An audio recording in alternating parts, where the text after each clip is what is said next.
ആ ഇവിടെ ആരും ഇല്ല. അമ്മയൊക്കെ ഒരു ടൂറ് പോയേക്കുക മാമൻ്റെ കൂടെ. 10 ദിവസം കഴിഞ്ഞ് ഇനി വരുള്ളൂ. 10 ദിവസം എനിക്ക് അടിച്ചു പൊളിച്ചത്. ആ ശരി. പിന്നെ ഒരു കോള് വരണുണ്ടേ, ഒരു മിനിറ്റ്, ഞാൻ പിന്നെ വിളിക്കാം.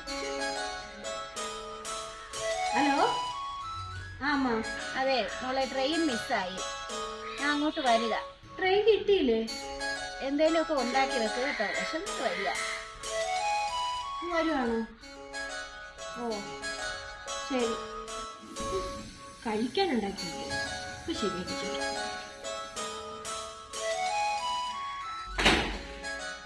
എന്ത് പറ്റി മോളെ? ഞാനൊന്ന് വീണതാമ്പേ പുറത്ത്, കാലുളുക്കി. എന്നാൽ ഞാൻ അടുക്കളയിൽ പോയി എന്തെങ്കിലും കഴിക്കാനുണ്ടാക്കാം കേട്ടോ.